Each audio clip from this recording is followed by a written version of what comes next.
The Miracle of Miniaturization, Advances in Science and Medicine. It's time for U.S. World Report. Here's Tom Osborne. These are the stories making headlines this week. Israel said it shot down a Syrian warplane that crossed into the occupied Golan Heights on Tuesday. But Damascus said the jet was fired on as it took part in sorties against rebels within Syria. The incident added new fuel to weeks of tensions over the Golan, a strategic plateau between the two old enemies, and where Israel has been on high alert as Syrian government forces, supported by Russia, close in to regain rebel-held ground.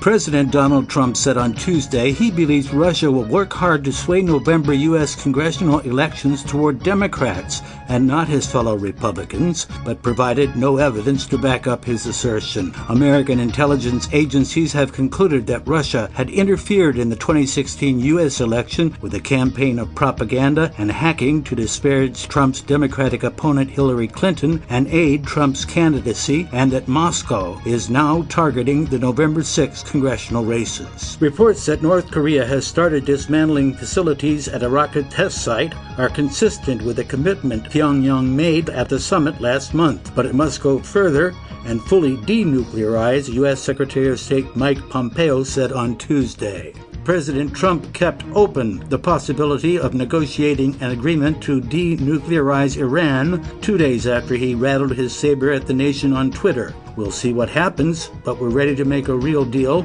not the deal that was done by the previous administration, which was a disaster, he said. Previously, imaging technology that relied on terahertz waves was limited to a clunky setup of tabletop devices, lasers, and mirrors. Now, thanks to the work of researchers from Princeton University, the size of this equipment has dramatically decreased, changing from a massive setup to a pair of microchips that fit on the tips of your fingers.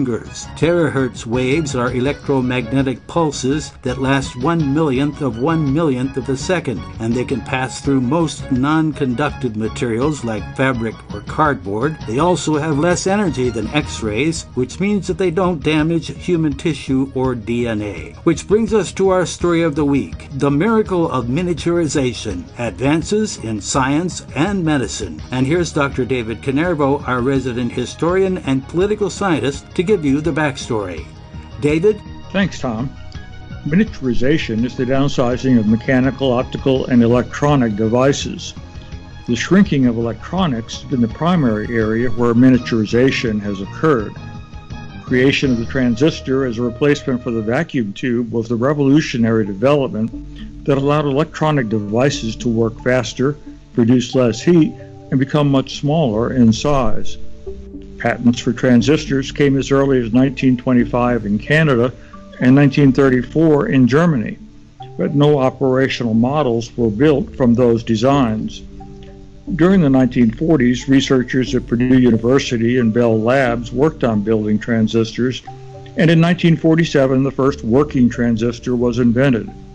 The first commercial production of transistors began in 1951. The first applications of transistors were in hearing aids and telephone switchboards. As the development of more sophisticated transistors and printed circuit boards progressed, the miniaturization of electronics moved forward, benefiting science generally and its subfield of medicine more specifically. Ken? Thank you, David. Before we get started, I'd like to read a comment sent in by one of our dedicated listeners. It's from Carol Christensen. She writes, "This is a fact-driven news service. It covers and comments on diverse subjects including patriots, tariffs, gun control, student loans, and the Space Force. Theirs is a pleasant website to visit if you want to look, learn, and listen." Thank you, Carol Christensen, for your comments, and hi to all of you that are new to our News Talk radio show, U.S. World Report. Every weekend, we bring you the headlines that are making breaking news across our country and throughout the world. And then we zero in on one topic for our staff to debate over the next 60 minutes. It's a journey we think you will enjoy. And you can send in your comments to our email address, which is pretty simple to remember. It's usworldreport@gmail.com. Visit our Facebook page, U.S. World Report, as well to see and hear the latest stories we have in development. We're a one-shop news stop for the best in journalism without spin, because we represent conservatives and liberals alike.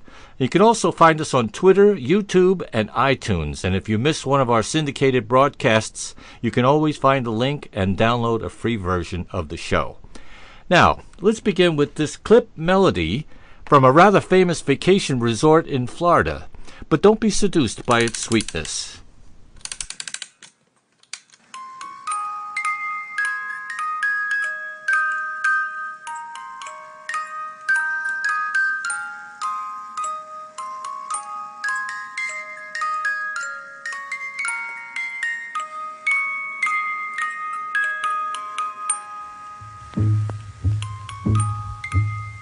Orson Welles speaking.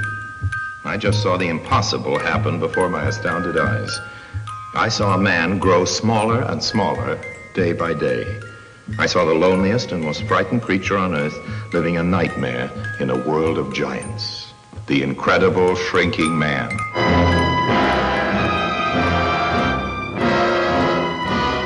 The incredible shrinking man.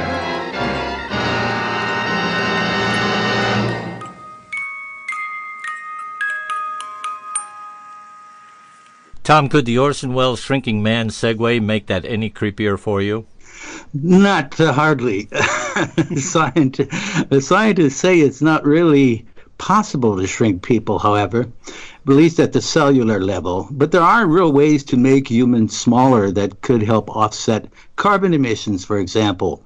NYU bioethicist,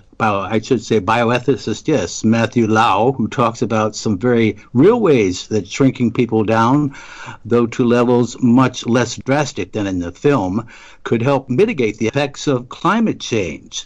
In a 2012 paper in the journal Ethics, Policy, and Environment, Lau spelled out a few of his ideas, which he said could be less risky than other last resort options like geoengineering. One idea Lau pushed for is to shrink people back down to the 15 centimeter shorter heights of humans like Albert Einstein, who lived 100 years ago. It turns out that 15 centimeters of reduction in height translates to about 23% mass reduction for men and 25% mass reduction for women. Lau said he believes that's enough to offset the effects of climate change. Please explain, you say. Well, selecting embryos for size, for example, technology that could hypothetically make this shrinking process possible, is already in use in fertility clinics. It's called pre-implantation genetic diagnosis, and it follows future parents to screen out embryos that have genetic diseases. With around 500 genes coding for height, Lau says that's a way you can actually select embryos for size.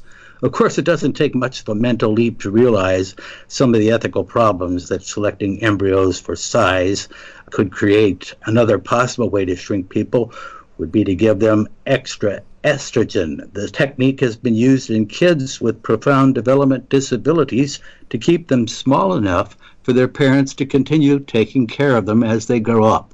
Well, while such ideas seem draconian, Lau said there's no denying the effects that taller people have on the planet. It takes more energy to transport a larger person than a smaller person, he said, adding that making humans smaller could also come in pretty handy if we decide to colonize Mars. And there's great news on Mars these days, possible lake there. To get off the planet, size is going to matter a huge deal, Lau said. Just think, per person, how much resources you need to sustain people in space. Many of us would probably never opt to give up our 21st century height boost, no matter how warm the planet gets. But it does seem like the change could offer more benefits than we realize. Ken? Well, Tom, it sounds like Uncle Sam is calling for all short astronauts to come forward at this time. They say that necessity is the mother of invention and that the primary driving force for all new creations is some sort of need. You're listening to U.S. World Report with Tom Osborne, Dr. David Canervo, Mary Saliba, and Ken McCaleb. And today we're talking about the miracle of miniaturization, advances in science and medicine. So we hope you'll stay with us. We'll be back right after this.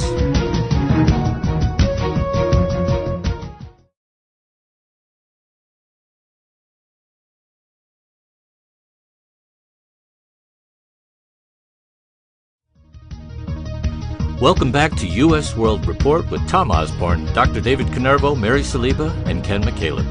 This next audio clip is from 20th Century Fox. You are listening to the sound of a completely new screen experience, a startling new kind of excitement. As 20th Century Fox plunges you into the most incredible adventure that man could ever achieve.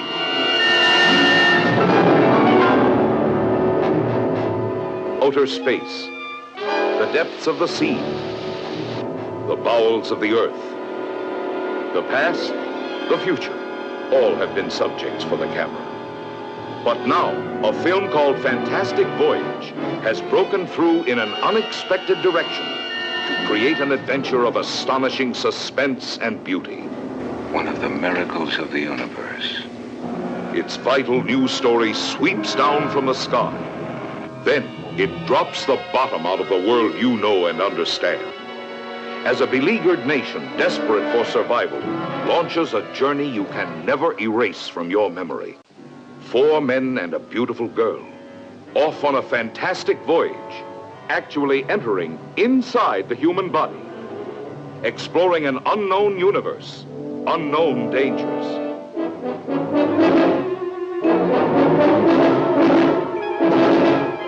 They're tightening. I can't breathe. 24 seconds left. After that, you're in danger of attack. Come on. It's sheer suicide for all of us.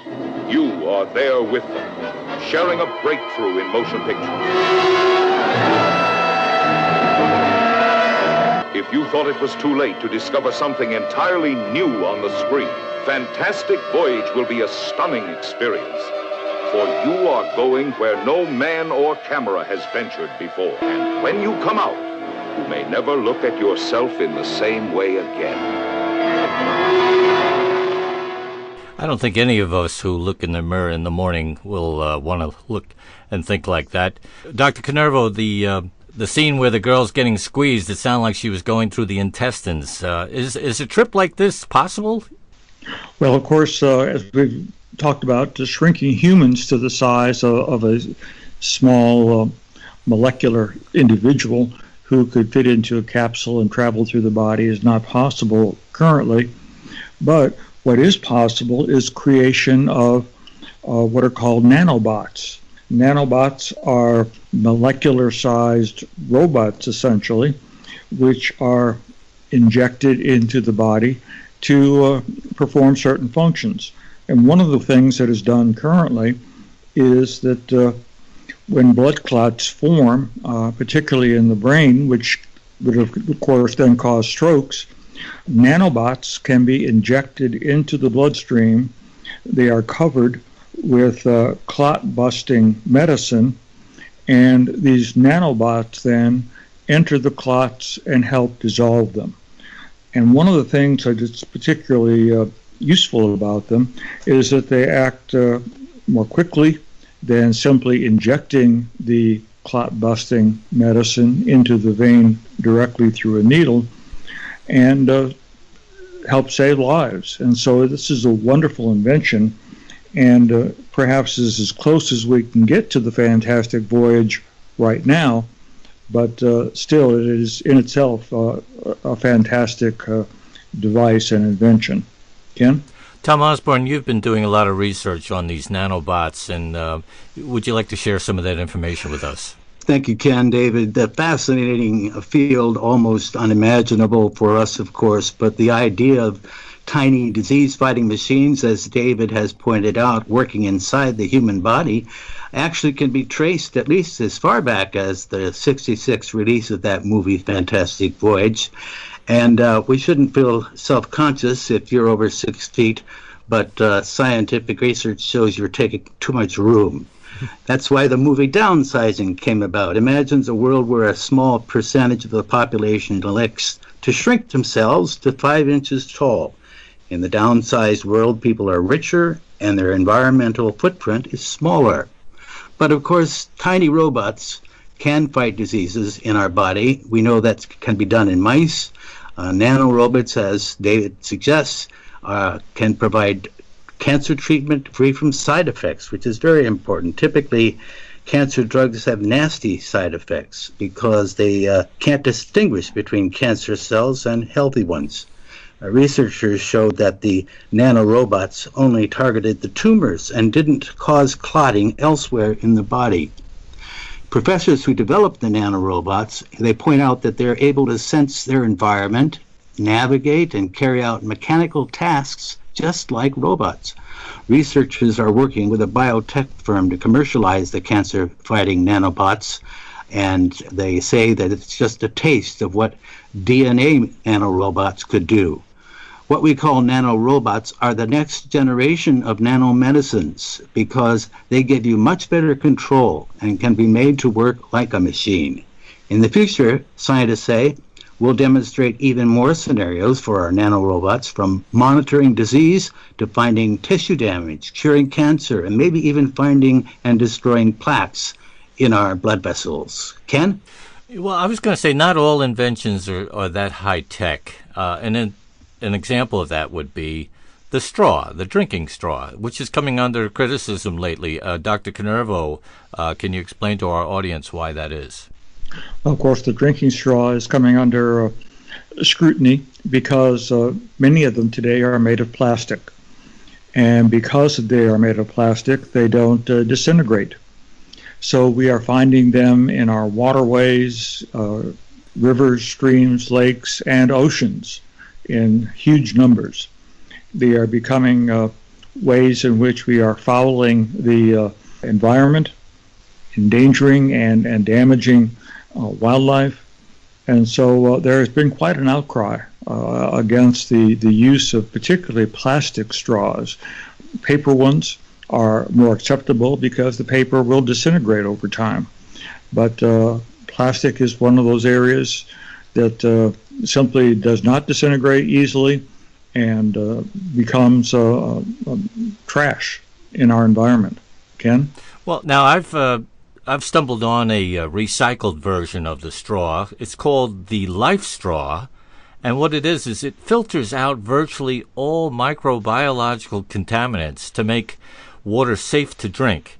And the invention was designed to help people in developing countries who don't have access to safe water and in emergency scenarios following natural disasters when water is contaminated, like what happened in Puerto Rico. Tom, would you care to comment?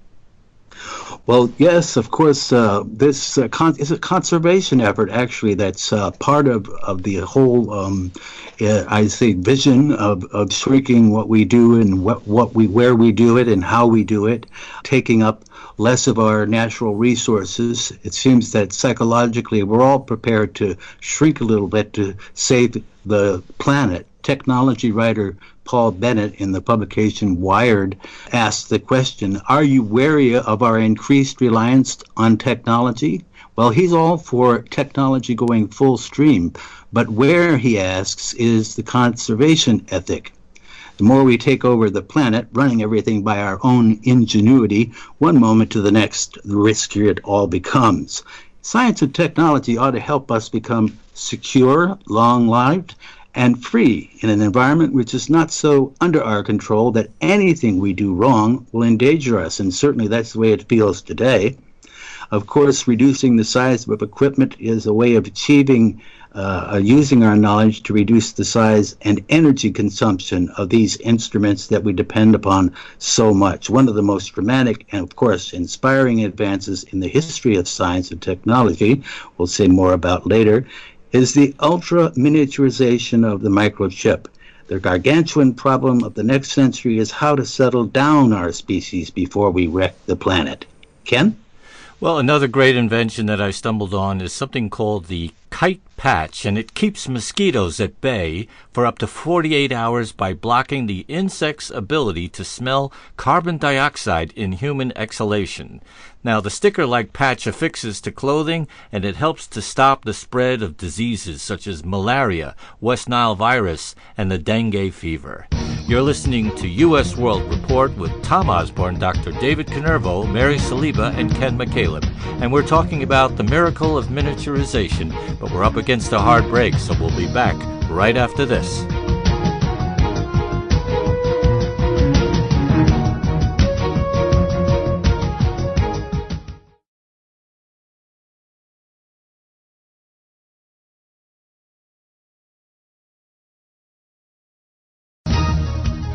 Welcome back to U.S. World Report.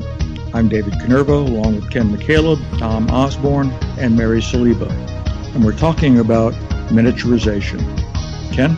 Thank you, David. Here's an audio clip from Count.com about micro-drones. The kinds of drones making the headlines daily are the heavily armed CIA and U.S. Army vehicles which routinely strike targets in Pakistan, killing terrorists and innocents alike. But the real high-tech story of surveillance drones is going on at a much smaller level, as tiny remote-controlled vehicles based on insects are already likely being deployed. Over recent years, a range of miniature drones, or micro-air vehicles, MAVs, based on the same physics used by flying insects, have been presented to the public. The fear kicked off in 2007 when reports of bizarre flying objects hovering above anti-war protests sparked accusations that the U.S. government was accused of secretly developing robotic insect spies. Researchers have now developed bio-inspired drones with bug eyes, bat ears, bird wings, and even honeybee-like hairs to sense biological, chemical and nuclear weapons. Official denials and suggestions from entomologists that they were actually dragonflies fail to quell speculation, and Tom Ehrhard, a retired Air Force colonel and expert on unmanned aerial craft, told the Daily Telegraph at the time that America can be pretty sneaky. The following year, the U.S. Air Force unveiled insect-sized spies, as tiny as bumblebees, that could not be detected and would be able to fly into buildings to photograph, record, and even attack insurgents and terrorists. Around the same time, the Air Force also unveiled what it called lethal mini-drones based on Leonardo da Vinci's blueprints for his ornithopter flying machine, and claimed they would be ready for rollout by 2015. That announcement was 5 years ago, and since the U.S. military is usually pretty cagey about its technological capabilities, it raises the question as to what it is keeping under wraps. Dr. David Canervo, would you like to comment on the miniaturization of drones and perhaps robotic voices like we've just heard? Well, certainly the creation of bug size or micro drones is an important development. The military has been working on it. The size roughly is that of a fingertip or a fly or a bumblebee. And these are used by the military for a number of purposes. One is to sense out IEDs ahead of a convoy traveling on a road which is not well marked or which has been abandoned by the enemy. But secondly, they are used for a target acquisition on the battlefield. Instead of sending a human being up ahead to try to scout out the enemy position, the small micro drones can be sent up, acquire the target on a screen, send back the coordinates, and allow the missiles then be fired by the Army or the Marines or the Navy or whoever, so that the target can be hit with minimal jeopardy for the American soldier. So there are lots of uses for these things in the military. Certainly, as the Roland suggested, the use for taking pictures. You can imagine, for example, the use of these in the attempt to kill Osama bin Laden. There were questions about whether he was in the house that was eventually attacked where they found him. These kinds of mini drones could be sent in to survey the location and see whether in fact he was really there. And that can be done, of course, for any surveillance need. Outside of the military, these sorts of drones, it seems to me, could be useful in areas where there has been a natural disaster, such as a hurricane or an earthquake. try to see if there are survivors and to help with rescue operations. They might be used by law enforcement in hostage situations.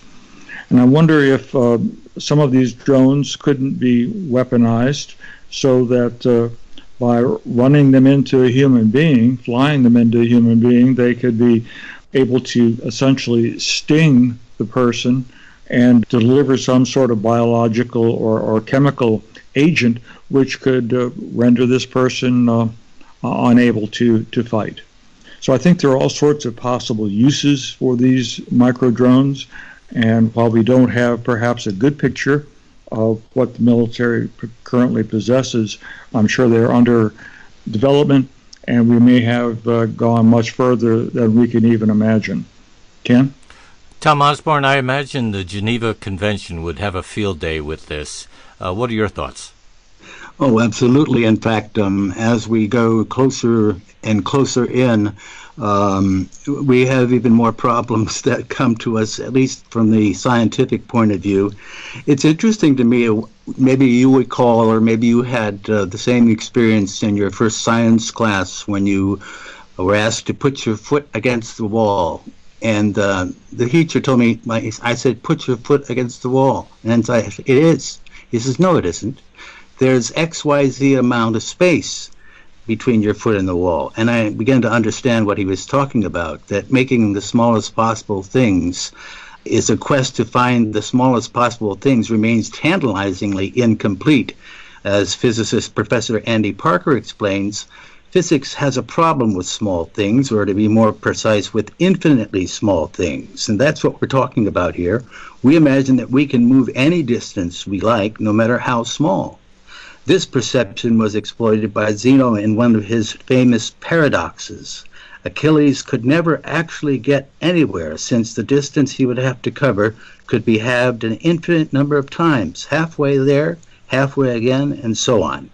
One would have to take an infinite number of ever smaller steps to reach the goal. According to Bennett, mathematics have explained this apparent paradox and are completely comfortable with infinite numbers as well as infinitely small distances and objects. Their answers are used in physics to describe the world inside the atom, of course. But nature is not so comfortable with this when we try to describe something as a point. Describing something as a point is very important. An infinitely small object throws up some of the most intractable problems in physics. All of particle physics relies on point-like particles reacting to forces in tiny spaces. One can anticipate the trouble.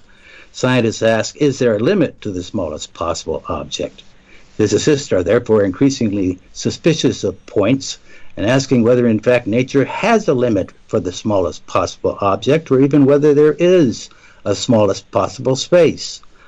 All this led, of course, to the famous Higgs boson theory, recently proclaimed to be on track. Successive experiments using more and more powerful accelerators revealed that the nucleus was composed of protons and neutrons, and that they in turn were made of quarks. The evidence for the Higgs boson recently produced at the Large Hadron Collider at CERN is the latest of these.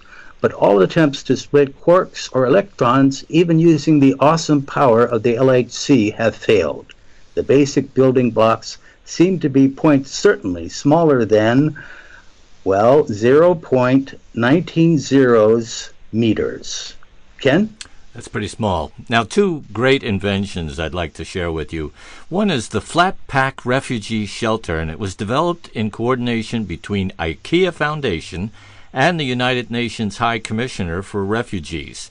And it's called the Better Shelter, and it's a refugee shelter that combines form, function, and sustainability. Unlike the traditionally used tents, the shelters can last up to 3 years and are fitted with solar panels, mosquito nets, lights and ventilation, and a lockable door for privacy and safety.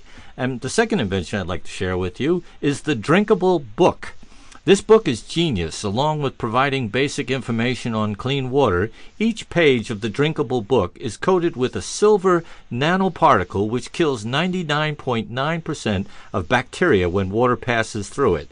The result? Clean, safe drinking water. Once a page of the book has been torn out, it can be used multiple times as a filter, providing up to 30 days of clean water for one person. You're listening to U.S. World Report, and we'll be back right after these messages.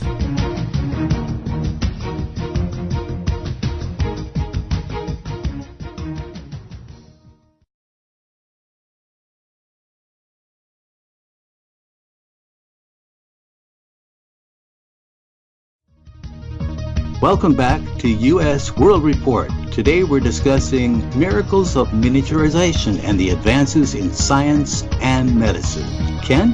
Thanks, Tom. This next clip is from NTD-TV, and it's about microsurgery developments. It may surprise you how small things have gotten. Researchers in Switzerland are perfecting a robot small enough to be injected into your eye without anaesthetic. The team say their device could carry drugs to the exact position they are needed, or even carry out minor operations. Let's take a look. Researchers in Switzerland have developed a robot so small it can be injected into the human eye. The robot could deliver drugs and perform eye surgery even without anesthetic. Brad Nelson, professor of robotics and intelligent systems at the ETH Zurich Institute of Technology, says the microbot could lead to some novel treatments. If we can make it small enough to fit in a 23-gauge needle, that it can actually be injected into the eye with just topical anesthetic or even no anesthetic, and it doesn't also require a suture. The device is basically a magnet controlled by an external electromagnetic field. It's a bit like the magic trick of moving a metal object with a magnet held under the table, but much more sophisticated. It requires that we very precisely control the fields and the currents through our electromagnets, and being able to do that and do that in a stable, controlled fashion has been a challenge. The development could see micro-robots used in all kinds of eye treatments, like delivering drugs or reattaching retinas. Our first applications are in targeted delivery, treating diseases like age-related macular degeneration or retinal vein occlusions, in which we try to deliver drugs to specific locations on the retina. The most common treatment for macular degeneration is regular injections into the eye. The robot could be placed in the eye for months on end, dispensing drugs exactly where they are needed. So far, their experiments have all been done on the eyes of dead animals, but they have plans to move on to living animal trials and then to human trials. Tom Osborne, I couldn't help but think about a child's toy called Etch-a-Sketch. You remember that thing you would draw with magnets and graphic dust? Oh, of course, yes. One of my favorite pastimes. Would you ever consider having this kind of eye surgery? Well, Ken, after this research, I really might. We have friends also that have this degeneration in the eye who receive shots right into the eye, and this is very small things going right into your eye. An article by Pete Ashley in the publication Cora kind of spells out the science of this. He says that one can actually see photon point particles in the eye itself. So you're actually perceiving zero-sized objects right now. Even better, there's a statistical evidence that people can even perceive a single photon, such as statistically guessing when asked, "Did you see anything?" over many trials. Scientific measurement instruments can count electrons and other point particles, that is. The atomic force microscope can see the quantum wave functions of electrons around our atoms. So the smallest size objects you can see are zero-sized. So I think I could trust the operation. Ken? Well, we're talking today about the miracle of miniaturization, and I want to give you this example, a story. A gentleman named Jake, he's struggling through a bus station with two huge and obviously heavy suitcases when a stranger walks up to him and he says, "Have you got the time?" And Jake sighs, he puts down the suitcases and he glances at his wrist. "It's 5:45, he says. "Hey, that's a fancy watch," exclaimed the stranger, and Jake brightens a little bit and he says, "Yeah, it's not bad." He says, "Check this out." And then he shows him a time zone display, not just for every time zone in the world, but for the 86 largest cities in the world. He hits a few buttons, and from somewhere on the watch, a voice says, "The time is 11 until 16, in a very West Texas accent. A few more buttons, and the same voice says something in Japanese. And Jake continues, I've put in regional accents for each city. The display is unbelievably high quality, and the voice is simply astounding. The stranger is struck dumb with admiration. Well, that's not all, says Jake. He pushes a few more buttons, and a tiny but very high-resolution map of New York City appears on the display. The flashing dot shows our location by satellite positioning, exclaims Jake, and the display changes to show eastern New York State. I want to buy this watch, says the stranger. Oh, no, it's not ready for sale yet. I'm still working out the bugs, said the inventor. But look at this, and he proceeds to demonstrate that the watch is also a very creditable little FM radio receiver with a digital tuner, a sonar device that can measure distances up to 125 meters, a pager with thermal paper printout, and most impressive of all, the capacity for voice recordings of up to 300 standard-sized books. Although I only have 32 of my favorite in there so far, says Jake. I've got to have this watch, says the stranger. No, you don't understand. It's not ready. He says, I'll give you $1,000 for it. No, I've already spent more than that. I'll give you $5,000 for it. But it's not. He said, all right, I'll give you $15,000 for it. And the stranger pulls out his checkbook. Jake stops to think he's only put about $8,500 into materials and development. And with $15,000, he can make another one and have it ready for merchandising in only 6 months. The stranger frantically finishes writing the check, and he waves it in front of him. Here it is, ready to hand you right now. Here, $15,000, take it or leave it. And Jake abruptly makes his decision. Okay, he says, and he peels off the watch. They make the exchange, and the stranger walks off happily. Hey, wait a minute, Jake says to the stranger, who turns around, and he says, and he points to the 2 suitcases, and he said, don't forget your batteries. That's quite a punchline. Yes. Now, Dr. Canervo, batteries, that's a big problem with all this. You know, as we shrink things down, the batteries don't seem to be keeping up or keeping pace. That's exactly right. And one of the problems is, of course, trying to find some sort of energy device which is small enough. One of the things which is being looked at right now is the heat generated by the device itself somehow being turned into a power source. And so that seems to be the way the development for providing an energy source seems to be moving. Certainly we are interested in developing batteries that are both small but are powerful and long-lasting. That's a real problem right now technologically, but perhaps there are other ways, such as solar power, putting a cell on a watch like that, which is possible, or something else. Ken? Well, we all know that the cycle of electronics consumerism is broken, and I'm getting very specific now about our cell phones. Tom Osborne, what if we could design a cell phone that we could just modernize instead of exchange every 2 years?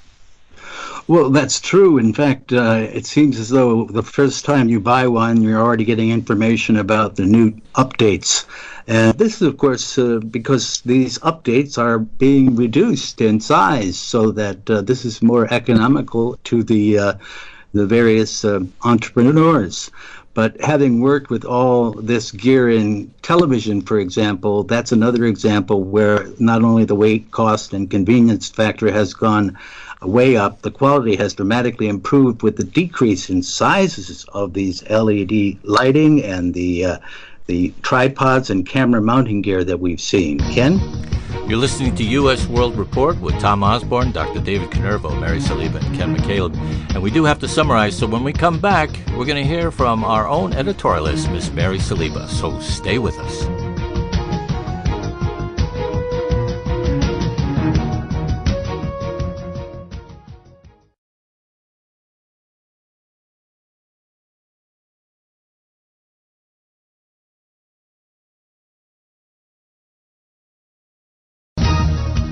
Welcome back to U.S. World Report, and this is our show summary segment where we get a chance to hear from our news team editorialist, Miss Mary Saliba.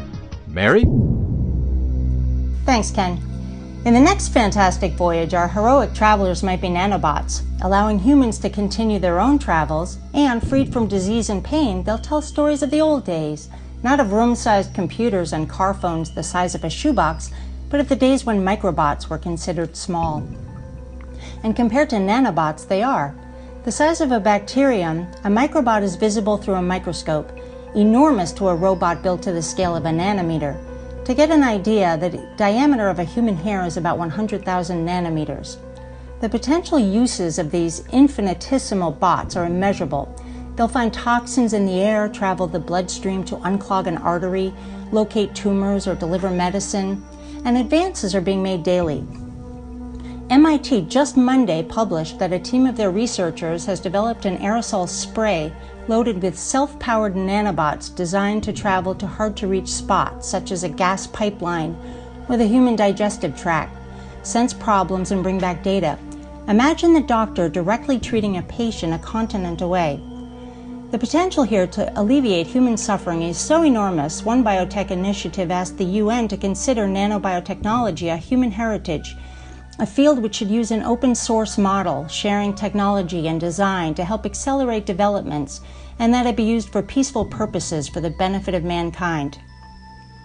If human potential has any limit, it is this, that the same brilliance that brings us technological breakthroughs that will cure us, clean our air and water, and propel us into the future, it has an evil twin, and those same brilliant designs can be used to destroy us all.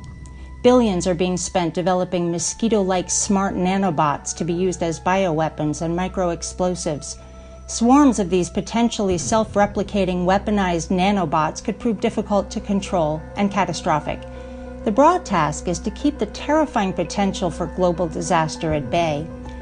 The personal task for us all is to keep the existence of such prospects in the shadows of our lives, while focusing on sharing and celebrating our miracles in the common interest of human survival. This has been Mary Saliba for U.S. World Report. Ken? Thanks, Mary. Now, Tom Osborne, as always, you have the final say, and you've got almost a minute.